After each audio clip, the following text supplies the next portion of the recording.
मित्रांनो, कृषी मित्र राजू या यूट्यूब चॅनलमध्ये स्वागत आहे. तर मित्रांनो, आपण लावलेले आहे चिनी पद्धतीने मका. तर त्याच्यामध्ये आता आहे शेवटची अवस्था. तर आपण एकदा पुन्हा रिपीटमध्ये व्हिडिओ घेणार आहोत. तर शेतकऱ्यांनी चिनी पद्धतीमधले व्हिडिओ बघितले नसेल तर याचं खताचं व्यवस्थापन आहे ते म्हणजे बेसल डोस 14 एकरी 1 बॅग, सिंगल सुपर फॉस्फेटच्या एकरी 2 बॅग असा याला बेसल डोस दिलेला आहे लागवडीबरोबर. आणि 2 ड्रीपमधलं जे अंतर आहे हे आहे 4.5 फूट. आणि या 2 ओळीमधलं जे अंतर आहे हे 1.5 फूट आहे. 2 रोपामधलं अंतर आहे ते 15 इंच आहे. एका ठिकाणी झाडाची संख्या आहे 2. हे अशाची लागवड आहे. त्यानंतर 25 आणि 32 दिवसाला 3-3 किलोचे 2 डोस 126100चे आहे. आणि ही व्हेरायटी आहे पॉयनियर कंपनीची 3567. आणि एका ठिकाणी झाडासंख्या 2 टाकण्यासाठी आपण 2 चंद्रकोराचा वापर केला होता, म्हणजे 2 विलांचा वापर केला होता. 3-3 नंबरच्या 2 विला आपण एकाच वेळेस वापरलेले आहे. मशीन होती पॅडक्रॉपची आणि दोन्ही विलाला चंद्राची कोर आपण लावली होती. त्यानंतर झिंक, चिलेटेड झिंक आणि युरिया साधारण 45 दिवसाला दिलेलं आहे. त्यानंतर 9-24-24 2 वेळेस 50 दिवस आणि 60 दिवस 20-20 किलो पाण्यामध्ये विरघळून 3 दिवस पाण्यामध्ये मुरू घालायचं आणि चौथ्या दिवशी त्याला ड्रीपमधून सोडायचं. असं 9-24-24 2 वेळा पाण्यामधून आपण याला ड्रीपमधून दिलेलं आहे. आज अशा खताचं व्यवस्थापन झालेलं आहे. त्यानंतर दाणे भरण्यासाठी आपण रायडोफायटस घटक जे की समुद्र शेवाळापासून ज्याला म्हणतो आपण जैविक पोटॅश, त्याच्यामध्ये आपण निवो पोटॅश साधारण एकरी 96 ग्राम सोबत चिलिटेड मायक्रोन्यूट्रंट अर्धा किलो आपण याला ड्रीपमधून शेवटी दाणे भरण्याच्या अवस्थेमध्ये आपण याला दिलेलं आहे. आणि फवारणीच्या व्यवस्थापनामध्ये पहिली फवारणी रोको इमॅमेक्टिन आणि 28-28-00 वाढीसाठी 28-28 आपण वापरलेलं आहे. त्यानंतर दुसरी फवारणी जी आहे ही पॉलिराम बुरशीनाशक, त्याचबरोबर इमॅमेक्टिन प्लस क्लोरो अशा याला 2 फवारणी झालेल्या आहेत. आणि पोंगा भरणीसुद्धा आपण याच्यामध्ये केलेलं आहे, कारण की याच्यामध्ये सुरुवातीला अळीचा अटॅक जे आहे ते लष्करी अळीचा होता. साधारण कमरेपर्यंत असताना आपण पोंगा भरणी केलेली आहे. त्याच्यामध्ये आपण एक वेळेस बॅराजेट घेतलेलं आहे, एक वेळेस डेलिगेट घेतलेलं आहे. प्रमाण घेताना आपण कमी कमी घ्यायचं, कारण की याच्यामध्ये झाडाला शॉक लागू शकतो. त्याच्यामुळे आपण प्रमाण कमी घेतलेलं आहे डेलिगेट आणि बॅराजाईटचं. असं आत्तापर्यंत त्याचं नियोजन झालेलं आहे. आणि आज रोजी या प्लॉटला झाले साधारण 130 दिवस. 130 दिवसामध्ये ह्या पद्धतीचा आपला प्लॉट आज रोजी उभा आहे.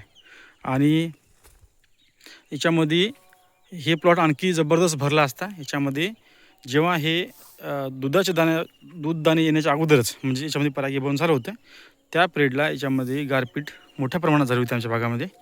खास करून आमच्या शेताकडेच जास्त प्रमाणात जे आहे गारपीटीचं हे आपल्याला बघायला मिळते. त्याच्यामुळे थोडीशी क्वालिटी जी आहे पिकाची बिघडलेली आहे.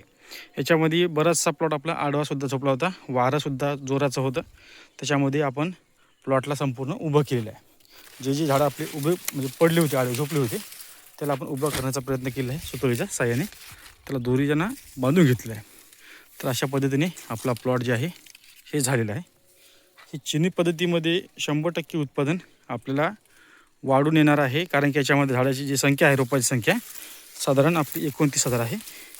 आणि या ठिकाणी तुम्ही पाहू शकता ही आहे पारंपरिकमधला, जे की सरसकट 2 फुटावर 2 फूट बाय 9 इंच याच्यामध्ये झाडाची संख्या आहे 24,000.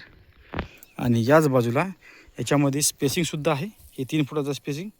आणि एका ठिकाणी 2 झाडासंख्या असल्यामुळे याच्यामध्ये साधारण 29,000 झाडासंख्या आहे, कारण की एका ठिकाणी झाडाची रोपं जे आहेत हे 2 आहेत त्याच्यामुळे. आणि महत्त्वाचं आणखी एक म्हणजे तुमचं पाणी नियोजन जे आहे हे तुम्हाला संपूर्ण दाणे एकदम दाण्याला कलर जोपर्यंत येणार नाही तोपर्यंत पाणी याचं बंद करायचं नाही, हे याच्यामध्ये तुम्हाला महत्त्वाची काळजी घ्यायचं आहे.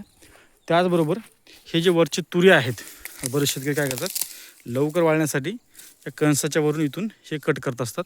हे सुद्धा तुम्हाला करायचं नाही, कारण की या पानामधून तुमचं दाणे जे आहे चांगले भरत असतात. म्हणून हे चूक करू नका. ज्यांच्याकडे जनावरं असेल त्यांनी कट करायला काय हरकत नाही, परंतु जे शेतकरी फक्त वाळण्यासाठी जर कट करत असाल तर त्या शेतकऱ्यांनी शक्यतोवर कट करू नका. तर अशा पद्धतीने तुम्हाला चिनी तंत्रज्ञानाचं जे मक्याचं नियोजन आहे हे तुम्हाला या पद्धतीने करता येते. बघू शकता 130 दिवसाचा प्लॉट साधारण 150 ते 55 दिवस हा प्लॉट घेणार आहे. 150 दिवसामध्ये हा प्लॉट संपूर्ण काढण्यासाठी तयार होईल. बघू शकता अशा पद्धतीने आपली चिनी तंत्रज्ञानामधला मक्का जो आहे हे या ठिकाणी तुम्हाला बघायला मिळते. आता थोडंसं मध्येसुद्धा मी येणार आहे. बऱ्याच शेतकऱ्यांचं असं म्हणणंसुद्धा असतं की बाहेर साईडला झाडं मजबूत असतात, मधल्या साईडला पण दाखवा थोडंसं, पाहू शकता. हे असे असतात झाडं. मधल्या साईडमध्ये 2-2 कणस आहेत, मध्येसुद्धा एक कणस असेल तर कणसाची साईज एकदम मोठी आहे, 2 असेल थोडीशी बारकी बारकी आहेत, म्हणजे बारकी म्हणजे चांगलेच आहेत कणस. दोन्ही कणस व्यवस्थित शेंड्यापर्यंत भरलेले आहेत. मध्ये यायला एकदम भीती वाटते, कारण की याच्यामध्ये डुकरं राहू शकतात. हे जे पडला होता हे असं आपण सुतळीने बांधून घेतलं आहे, एकत्र झाडं करून, पाहू शकतो. बराचसा प्लॉट आपण पडला होता तर त्याला आपण संपूर्ण उभं केलं आहे. मधल्या भागामध्ये 2-2 कणस तुम्हाला बघायला मिळतात, पाहू शकता. 2 झाडं असतातही दोन्ही झाडाला 2-2 कणस तुम्हाला बघायला मिळतात, पाहू शकता. हे एक कणीस आणि हे एक कणीस, इकडे हे एक कणीस आणि हे म्हणजे एका फुलीवर आपल्याला 4-4 कणस जे आहेत ते बघायला मिळतात, पाहू शकता.